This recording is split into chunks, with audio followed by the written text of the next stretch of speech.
Hello students, today we are going to learn the topic surface area and volume. Let's start by defining some important terms. The first term is surface area. It is the total area of all of the surfaces of a 3D figure. For instance, a cube has a surface area equal to the total area of 6 square faces. Next, we have volume. Volume is the amount of space occupied by any 3D figure.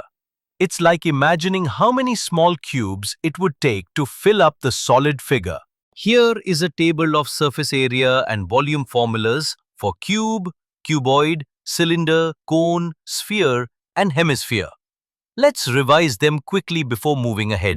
Next, we discuss the surface area of a combination of solids. This involves considering a container made up of a cylinder with two hemispheres stuck at either end.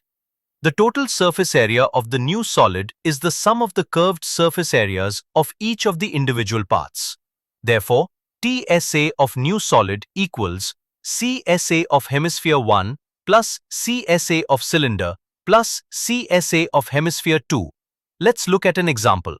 A decorative block is made up of two solids, a cube with an edge of 5 centimeters and a hemisphere fixed on top with a diameter of 4.2 centimeters. We need to find the total surface area of the solid. We calculate the total surface area of the cube as 6 times 5 square equals 150 centimeters square. The surface area of the block is the total surface area of the cube plus the curved surface area of the hemisphere minus the area of the base of the hemisphere. The total surface area of the block is 150 plus pi times 2.1 square equals 150 plus 13.86 equals 163.86 centimeters square. Lastly, let's talk about the volume of a combination of solids. The volume of the solid formed by joining two basic solids is the sum of the volumes of the constituents.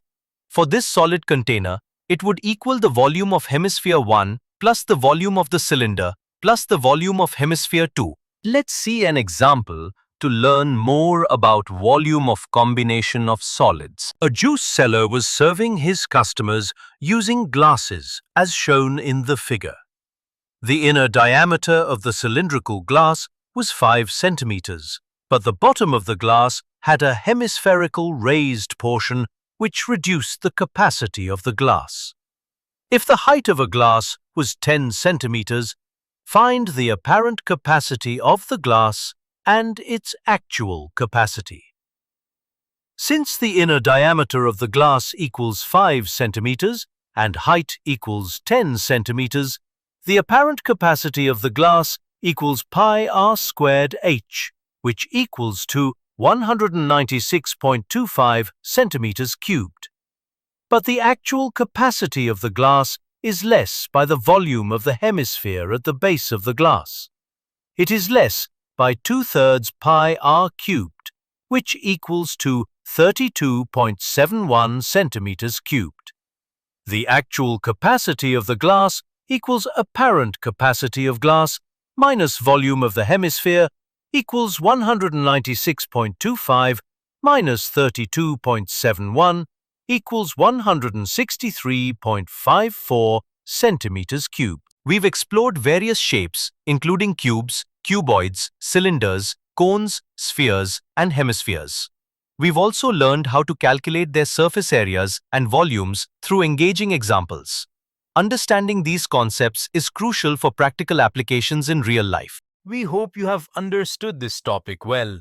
Now, you can read the chapter notes, watch video lectures, and solve MCQs on EduReb. All of this will help you perform better in your school exams. And that's not all. You also get amazing courses in maths, science, English, Hindi, and many other subjects here. Thank you.